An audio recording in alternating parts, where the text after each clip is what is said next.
Welcome to Thought to Action, this new edition of Thought to Action, brought to you by Project Sentinel and the Herb London Center for Policy Research. I'm Chris Cordani, your host.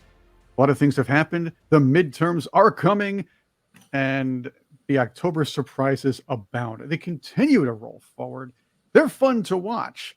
But here are a couple big ones, and I'm not sure if they were intended surprises, but there were the leaked documents out of the DHS and some of the other fun things which have happened. Check us out on projectsentinel.net. That is our website. With us to talk about it are our panel, Project Sentinel President Tony Schaefer, and of course, Senior Fellow, Project Sentinel and the London Center for Policy Research, Jay Homnick. Gentlemen, welcome to the show once again. I have to tell you, we always joke about sitting down with the popcorn and watching what's going on, but this has been a rather eventful October and beginning of November. Great stuff, including the Israeli election last night. Looks like Netanyahu's back. Yeah, that's a good point, too. The Brazilian election, that was interesting, and we'll see what happens with that. There are some very angry truckers. And we may have rioting in the streets and, unpleasant stuff. Exactly. Tony, your thoughts on Brazil?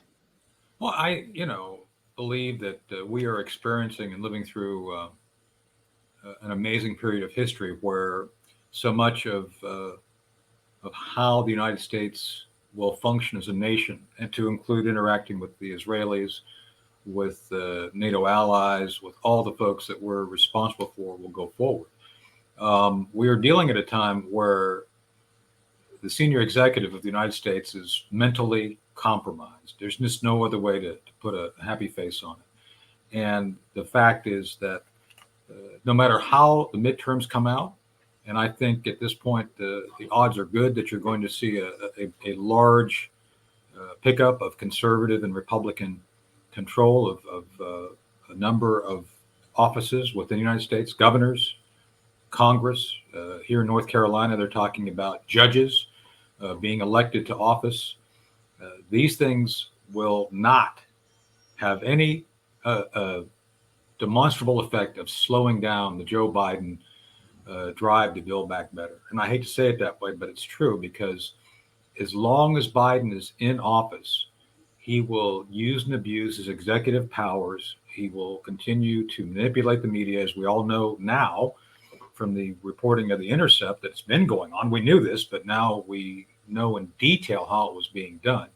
These things are not going to stop, which makes this coming year, basically 2 years before we get to 2024, a very dangerous time, both because of the actual issues relating to his compromise, as well as the fact that foreign challengers such as China, North Korea, Russia, and Iran are going to be doing everything they can to push in 2023 to 2024 to gain advantage during the time that Biden is still the executive. So while it may be good in that I think they're laying the groundwork for a 2024 change, whatever happens on next Tuesday is not going to have any effect to stop what Biden and the progressive Democrats are trying to do. And I think it's a very dangerous time. This leads us to the recent leak out of the DHS. The Intercept made this happen. The Intercept put this out recently. It's been talked about for the last couple of days, and the aftermath continues. It will continue, by the way, through the election. But the DHS, the DHS has been built up to become a new thought police. We've talked about this. We've been discussing how the so-called Ministry of Truth was put together and so supposedly shoveled aside, which, by the way, this article said, hey, that didn't happen. They're still trying to rebuild that sort of thing. And I will have to say, this kind of vindicates people like us who have said, this is what the government's been trying to do. We see it. Social media has been suppressing information. They've been working with the government. Now we have actual proof that it's been happening. Right. Jay, I just want to make this one point. They don't only work with the government. They worked with the Democrats when they were out of government. Right. They just work with the Democrats. It's a great point. Well, Jay, to that point, much of this started under Trump. And I've said this publicly. That was one of the gravest mistakes Trump made, is he never actually achieved control of the bureaucracies which he was supposed to control. And it may sound harsh, that the Trump folks who follow us may not like it, but it's the absolute truth. No question. The secretaries under Trump were not functioning in line with the policies he, as a senior executive, was putting out. And this is a great example. During that last year, the Trump administration, DHS did all this. DHS did all this interaction and manipulation via social, big media. And this is what largely added to his inability to respond after the November defeat. I don't know what you want to call it, whatever happened. When the votes started coming in after the election stopped, he was powerless because big media was always going to be on the Democrat side, and he didn't tend to that. And I was just going through some documentation today that I had briefed the campaign on. As you guys know, I was the national security advisor to the Trump 2020 campaign, and I was just going through some documents this morning relating to warnings I gave them on this issue. And you can advise your butt off, but if people don't listen, bad things happen. And I think it's fairly obvious what happened here. No, there's no question about it. I mean, it was almost laughable the way he was being president at the time of the election. He had no one around him that he could trust. Yeah. He was sitting there as an isolated figure. And then he started getting crazier himself. I mean, but that's what happens when you have no one that you can call and get something done, no one that you can really be sure is on your team. Right. And I talked to Mark Meadows about this directly. I asked Mark, I said, what were you all thinking? And he's basically said what you just said, Jay. It's like we just didn't know in the end who to trust. It's like, well, that's a bad time to figure out you can't trust anybody, just saying. So that to me indicates that I'd like to believe that should Trump run again, he's going to change his philosophy of who he hires and fires to be around him, because I do believe still that there are far too many neocons who are always on the left. They're Trotskyites, just saying, and there is far too many people who are in it for purposes of self-benefit without any interest of supporting the Constitution or the Trump policies which he was trying to implement, which I still argue the Trump policies were the right solution for the nation, and I think would be again. So, no, there were several things. If we do a retro analysis, there were several things that tied his hands. But one of them was that he didn't know he was going to win. And that was a big problem. If you proceed on the assumption you are going to win, then you bring a lot of people into the ready to jump in day one, get busy. Instead, it was like, oh boy, we won. What do we do now? There was some of that, and I was part of that because I was on the transition team. So I am aware of the methodology being flawed after they had to pick the transition team going in and all that and the other, this, that, and the other.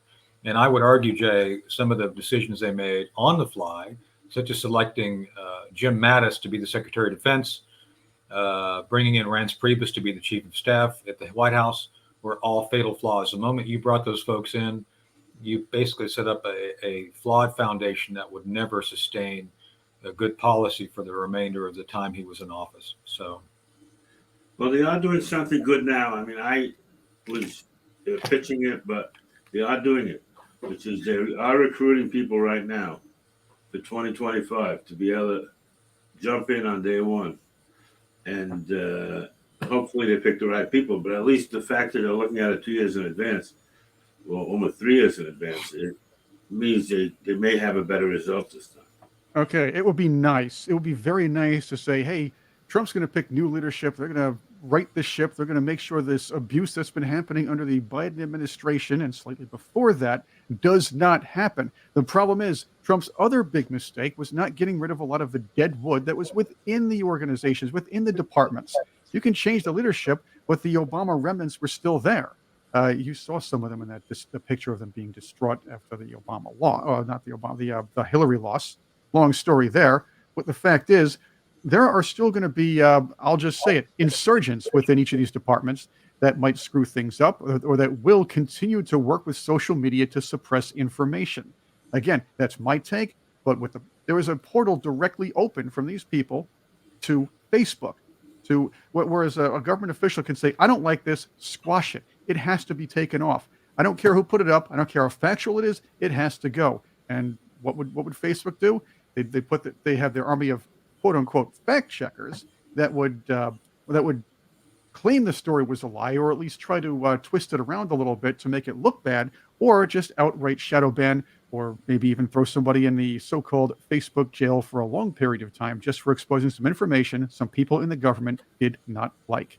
Who's to say that's not going to continue with insurgencies? And who's going to say that somebody's not going to reinstate it after a Trump or a DeSantis or somebody who tries to squash this idea takes office? The government has now realized what kind of potential this kind of power has. And I'm not sure if even the people that take over, depending on who they are in Congress, are going to want to relinquish that. Well, the government employees union is very strong, and someone's going to have to take them on. It's not going to be easy. Well, I don't disagree, but I think there's ways of doing it. So John Lehman once told me, because I asked him during a meeting about 20 years ago. God, time flies. Can't believe it's been that long. Anyway, I was asking because he was very much, as the Secretary of the Navy under Reagan, a firebrand. He was really out to change things and get the Navy to do things it did not want to do, to modernize and prepare. Like he got rid of Hyman Rickover, just basically Rickover had become, because Rickover became kind of this curmudgeony old guy who he was doddering around, he was traveling around the world. He was a brilliant man, but it was time for him to go. So he had to get rid of Rickover. He had to basically take a bunch of folks out of the senior levels of the Navy staff. And I said, "How did you do it?" He said, "Well, basically I tricked them. I basically said, look, you guys who are in all of these operational policy positions, you're too important to be doing work. We're going to put you over here to think big thoughts and do big things." So he basically created an organization in Crystal City across from the Pentagon and put all of these folks so that they could PowerPoint themselves to death. Like, here you go. You're too important to work, and just give them give us ideas. Give us ideas. Yeah, exactly. Give us all the ideas you want. It's your idea. You're the smart. You're the brain trust. Give us ideas and work. It's brilliant. It's like, why, so I think Trump should do, DeSantis, Pompeo, whoever gets in needs to basically say, the same thing. And every director is like, we need to create this brain trust. And just accept the fact you got to pay for that. It's going to be some expense. But then below that, once you remove those guys, start firing everybody. Trust me, there's ways to do reductions in force, to do it in a way that justifies the removal. And I've said this publicly. I would actually act on this if I were able to be appointed. I would take the intelligence community, I would cut it by half personnel, and I would cut the budget by 2/3. Trust me on this. I've seen where people who are left with trying to figure out hard challenges with smaller resources are brilliant. And you get out of this muscle-bound mentality that, we'll just take our time and develop it. If you have a sense of urgency, like Musk is doing right now, he gave them a deadline to come up with a new blue check system by 8 November. People over there are scrambling, probably for the first time in their career. They're used to putting in 4-hour work weeks. They got to put in 12-hour days. And I swear to God, based on my experience, there's no better incubator of great ideas than stress and no money, and say, you got to do it or else. And so I would do that. And I think that would obviously drive people nuts. But I believe it would, I sincerely believe it would increase the efficiency and effectiveness of the intelligence community by an order of magnitude, just by doing it that way. So I would do things like that, and I'd be very controversial, and people would be really upset with me, but it has to be done. I'll just give you a quick story from the private sector. But in Toronto, there was a family. The name is Hofstadter. It's a billionaire family, and the brightest of the sons didn't want to join the business. And so his father kept leaning on him. Come on, all your brothers are in the business, So he said, I'm willing to put in a 4-hour day, and that's it. And what happened was that everyone scheduled meetings in his 4 hours, and he got more done in his 4 hours than everyone else was getting done in 8. And he revolutionized the whole place. So Exactly. That That's the only thing works. I agree. I mean, that's great. And desperation is the mother of ingenuity. There we go. The other thing is, though, Elon Musk has kind of backpedaled a little bit. If you've noticed, Yeah. his committee of the righteous, if you will, brings in some people from the far left and, of course, the left side to try to stop him from unbanning people. That's something I want to look at, because they might do some token unbanning, like the popular people. Of course, you have you Trump, you have maybe a Milo or two, but I'm sure there are going to be forces trying to stop him um, from allowing people like Alex Jones, or, I hate to put it this way, even you, Tony, because the charges were trumped up against you on They Twitter. were. Yep. Yeah, I know. I get it. So And even Jenny. Yep, and even Jenny, because they can say, well, they violated the Twitter principles, the Twitter rules, so we shouldn't bring them back. So what well, happens here?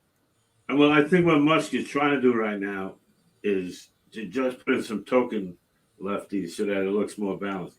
That doesn't always work, because sometimes they're loud and proud, and it's hard to contain them. But well, I it's think definitely a concern. so. Yeah. Look, I'm disappointed that he just didn't say everybody's back. I think that would have been the right thing to do. But I understand, because he probably has to answer to investors.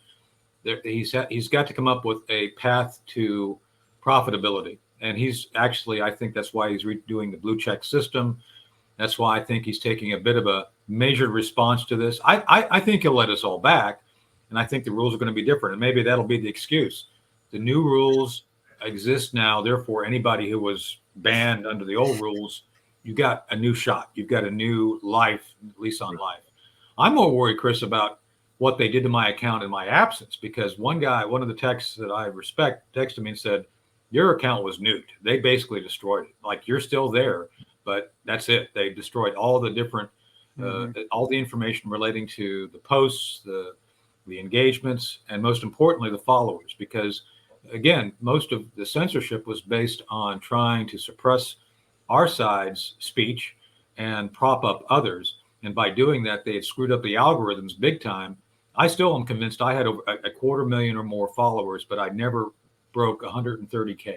I'm just convinced that that's how badly they were trying to degrade our side and up number their side.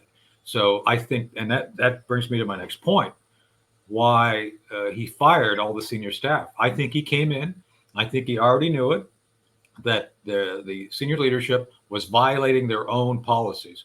And I think that's probably one of that and lying to Congress were the two for cause justifications he used to fire everybody. And I think he's going to go after the severance packages because of that. And I think it's the right thing to do.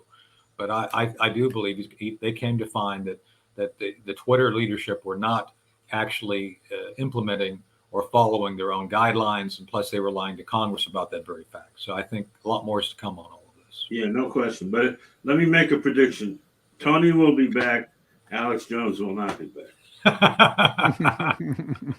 That's quite the possibility. But if you also think about it, well, first off, one thing I do like, and I'm not one to relish in other people's suffering, but those obnoxious blue checkmark people who were making fun of Rand Paul after he was attacked, telling minors to learn to code, and sitting in their self-righteous ivory towers of, incessant blogging, if you will. They're in the middle of a mass meltdown, because they're going to lose their blue check marks. They're not going to want to pay the extra $20 for them. They're going to lose a lot of the bot followers. They're going to lose their, I'll just say, quote unquote, status, because that's what they build their lives upon. That's what they built their reputations upon. But yes, gosh forbid they wanted to, they'd float the extra $20 to keep going. You know? Well, it'll be eight. It'll be eight. By the way, yeah, Chris, to your point, this became the metaverse for the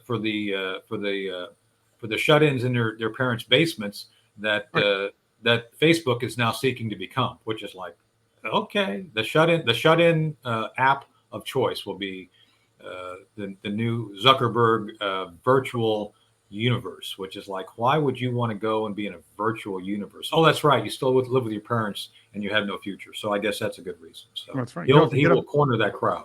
Stay on the chair. Look, everybody's going to be 400 pounds on the metaverse and lazy. That's exactly the America they want. Talk about the World Economic Forum's useless eaters. They're trying to build an army of useless eaters. That's what it looks like. Well, it's like the Trekkies. I like Star Trek, but I'm not a Trekkie. Exactly. Yeah. I will say, I would say one day I just wanted to see a fourth season where Dr. McCoy and Captain Kirk were arguing. Captain Kirk would say, "Darn, Spock just got hurt. Bones, fix him." He goes, "Damn it, Jim, I'm a doctor, not a..." No. Oh yeah. All right, I'll take care of it right away.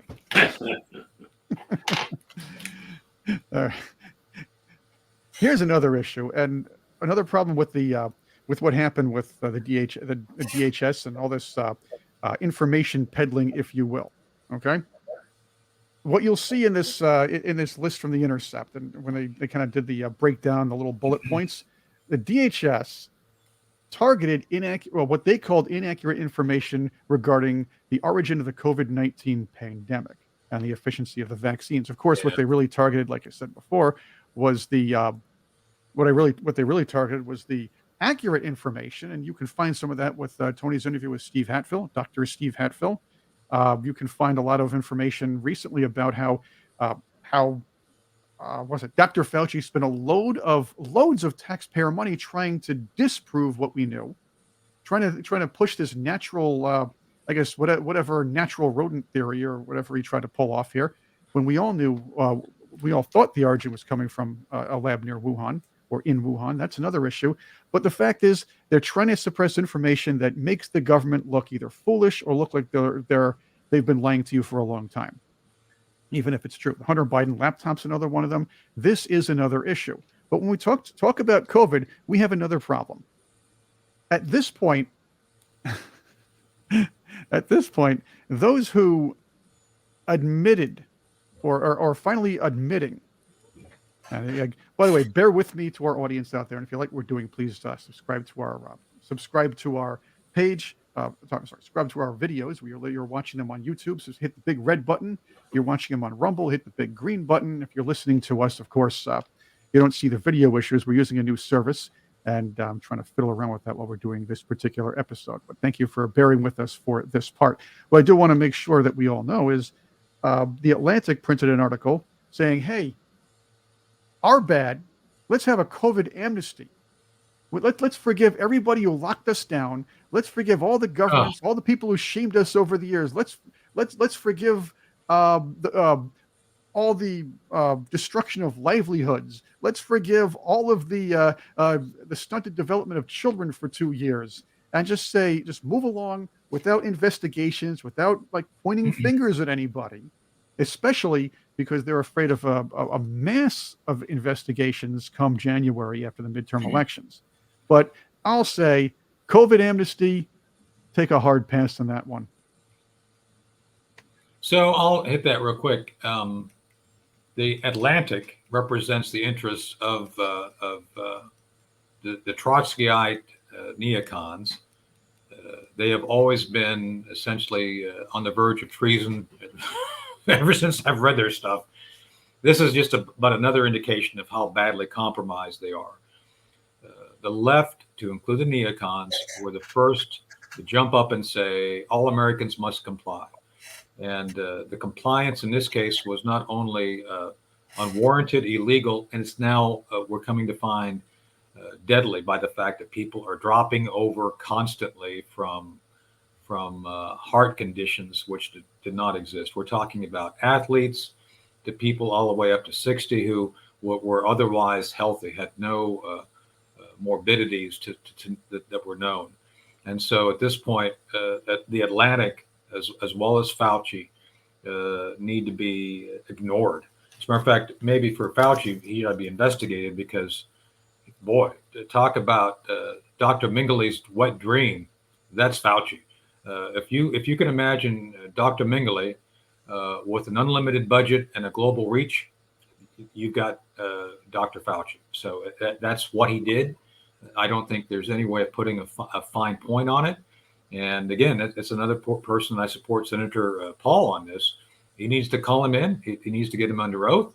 And I think they need to look at how to criminally prosecute him for the things we know he did that were illegal, to include usurping the First Amendment, working to go around and implement conditions that would restrict people's ability to share truthful information, as well as his cover-up of funding the very research that resulted in gain of function, and I would argue the death of millions of people globally. So, well, so let's just break it down into the two categories.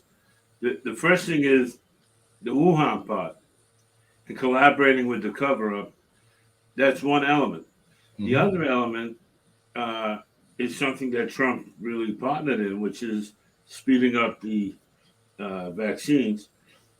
And the truth is, nobody has wanted to do this yet. But if you take a breakdown of what the mRNA vaccines after effects were and what the Johnson & Johnson, which is an old style vaccine, if we can show clear numbers that Johnson & Johnson did not hurt people, but the mRNAs did, and they all came out about the same time. So what the hell was the big rush? What was the craziness that we had to go and invent a new thing? Right. Johnson & Johnson went about it the old way, and it worked. Exactly. The other problem I have here is you're talking about 2 years of being shamed on social media, booted off of social media for even questioning authority. Right. Well, Chris, some of us weren't shamed. We just didn't care. But I understand your point. You understand where I'm going here. Somebody mentioned something, and this is another Twitter issue. When let's just say a Twitter author, a tweeter, if you will, brings up a question that maybe the far left or the government doesn't like. There was an army of bots and maybe people who were sitting in their mother's basements on Twitter, just like ready to pounce on you just to try to destroy and bury that opinion. All right, yeah, many of us are more thick-skinned than others, but the fact is, the idea is internet shaming. We've become a society that's turned that makes fun of the old Puritans, but really doesn't realize how much we are a lot like them. And I'm not saying we as an individually, but if you look at social media, it's a huge macrocosm of the old Puritan villages, where somebody says something against the powers, and then all of a sudden the whole village has to gang up on them, throw rocks at them. They're burning the witches, right? Kick them out of the village, that sort of thing. This is what has happened in life and social media. You have governors of states. You had people like your Whitmers of the world, your Newsoms of the world, and of course your Cuomos of the world, who were sticking elderly people and COVID patients together, effectively murdering elderly people, grandmas and grandpas, who, by the way, couldn't see their families while they were dying, or their families couldn't see them. They couldn't get visitors. It was awful. You think that we're going to say, oh, I'm sorry, we'll let you go with it. You're bad. Let's move on. I don't think so. This is part of the midterm issues. This is part of what the midterms are all about right now. Right. So, and plus the supply chain issues, all these other things. And let me just say this for the record. If there had been a real breakdown in the supply of Inca Cola and Doritos, the entire basement class who fell on Twitter would have died, because that's what they were off of. Just saying. So. Well, at least they got to see Pelosi with pretty hair and ice cream. No, by the way, are they willing to give an amnesty for McCarthyism from 60 years ago? No. Well, I'm all for giving him. He wasn't totally wrong. Yeah. This was much worse. We should have an amnesty party for all these folks on the border between us and Mexico, and then as soon as the party's over, take them into Mexico. It's like you can have your amnesty in Mexico. Just go Amnesty away. International. Yeah, that's right. There you go. Great play on words. So, but it's true. It's almost like these Congress members, these writers, everybody who's trying to pull us on the wrong path, and are saying, well, forgive us because we were just doing what we were told. I think I remember hearing that in, I don't know, was it the Nuremberg trials? That's right. Yeah. Germany, 1939. Yeah. No, 1949 when they were on trial. Imagine that. Our bed. Actually, to be honest with you, I I'm think talking about when Dr. they said it in Germany. It's like they were Right, saying right. as like, we're just following orders from what we were told to do in 1939, invading Oh, countries and destroying the fabric of the Jewish population all throughout Eastern Europe. So well, that's I can tell you this. Dr. Ishii got off with the my bad by handing over his research papers. That's another story about World War II we can discuss. Again, my bad. Let's move on is not going to happen here. You don't have papers that are even useful to us because all that, all your COVID pushing was, or your COVID, um, your COVID restrictions and all this other garbage was false. So you can even give us positive information that we can use for the future, except to right. learn from how you. Look, I want to see investigations up and down for all of this, and that includes the Hunter Biden laptop. That includes the suppression of information over the years. This is going to be. I remember Robert Reich said before the 2020 election. Robert Reich said there is going to be a day of reckoning for all these people, and of course he meant the people that disagree with him. The fact Right. is, all those on his side who are pushing all this garbage, who are trying to manipulate an entire population of America into succumbing to the World Economic Forum's Build Back Better situation, that and of course the journalists, the media who have complied with this, the social media giants who have helped push this information, that's where the day of reckoning is going to happen. But we kind of have to push the new crop of leaders or legislators to get in and actually do this sort of thing. I'm tired of watching the January 6th kangaroo court. I want to see something real happen. I want to see people who are actually doing something harmful to the nation pay for it. Here, here. But will it happen? That's the question. With the Well, power, will the new people kind of wimp out, or will the new people actually take some action? well, it depends on the majority. So if they get the projected as of today, at time of taping, U.S. The U.S. version of the U.K. Daily Mail is saying 54 Republicans in the Senate and I think they're saying 230 or so, 236. I don't remember the exact number for the House. If that's the case, you're going to have some real investigative power behind that. Unfortunately, until you get 60 in the Senate, you're always going to have a few folks who can stop and get in the way of legislation that would go to the White House. So at this point, I think you're going to see investigations, but you're not going to see material change, because if you do an impeachment, which I think they should, Chris Wray needs to be impeached. Mayorkas needs to be impeached. Those officials in DHS and the FDA who proceeded and oversaw the COVID nonsense, who enriched industry, they need to be impeached.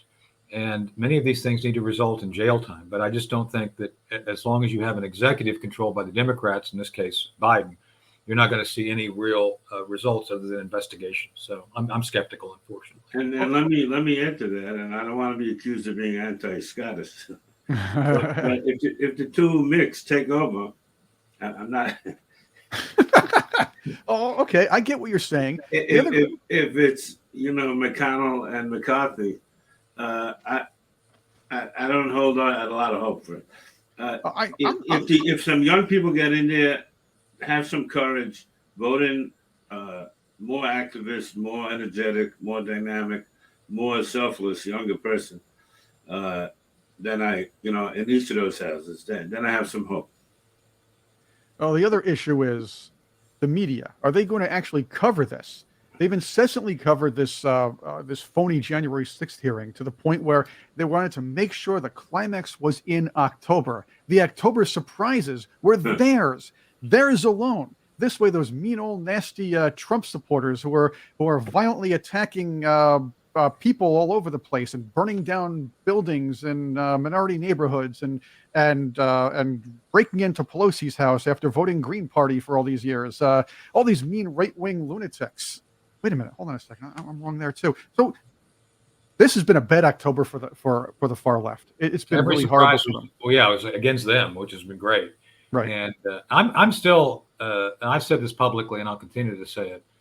Something's really fishy about the whole Paul Pelosi thing. Something is really off. They have not released any any information that I know of regarding the actual call, any footage of the cameras on the police officers, and my goodness, all the neighbors say, "Oh yeah, the whole neighborhood is wired for sound. You can't like tap on a glass without alarms going off." So something is really not right here, and I just don't buy for a minute their official story, and I think it's much worse than they're letting on right now. So technically, you're talking about an illegal alien in a sanctuary state. He moved to California, sanctuary state.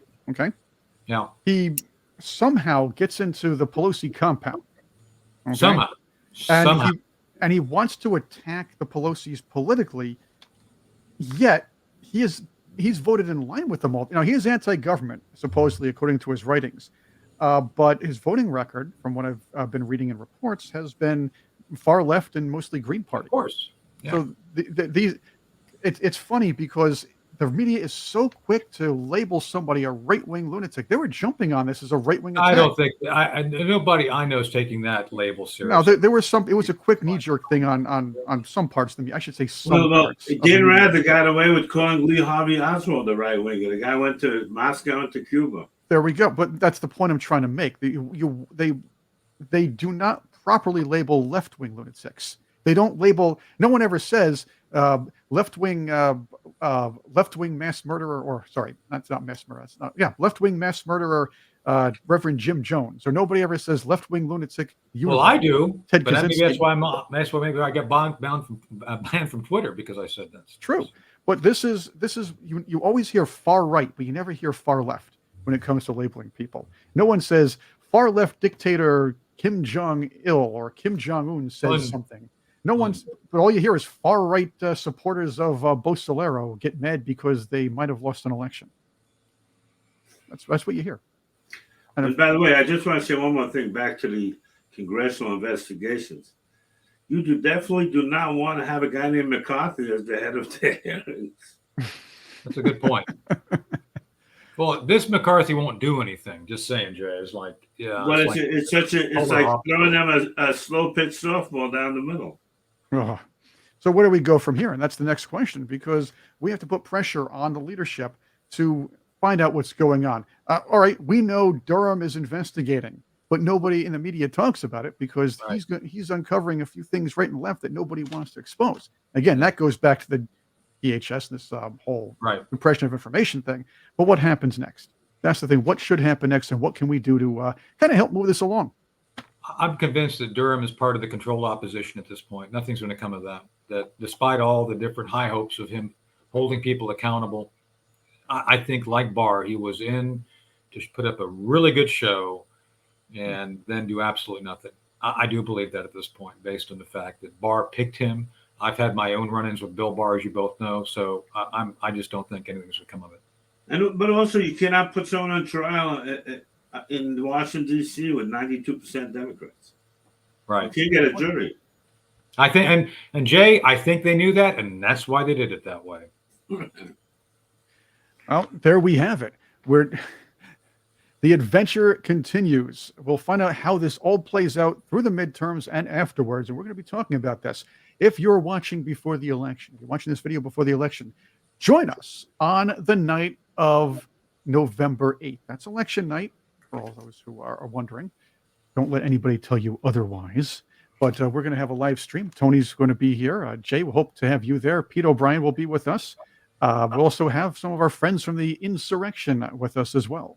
That's right. And then I'm going to do a live a podcast for my part of this at a victory party for the Republicans. At least they believe it's going to be a victory. So I'm going to be doing some of the talking from the party. So there you go. So it'll be great.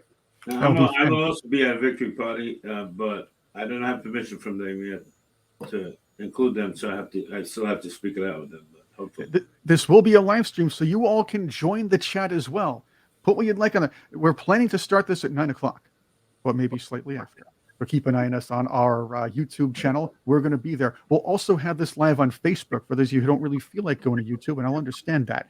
I'm thinking about putting it on Twitter as well, so keep a nose out on our YouTube channel and, of course, on our social media sites, Twitter, Facebook, LinkedIn, and, of course, ProjectSentinel.net. Thank you again for being with us. If you like what we're doing, hit the subscribe button depending on where you are watching or listening, and check out our future, yes, even our past podcasts, wherever you get those. Chris Cordani here with Tony Schaefer and Jay Homnick, saying thank you for joining us, for joining Project Sentinel, for joining the Herb London Center for Policy Research. Stay informed and make your day a great one.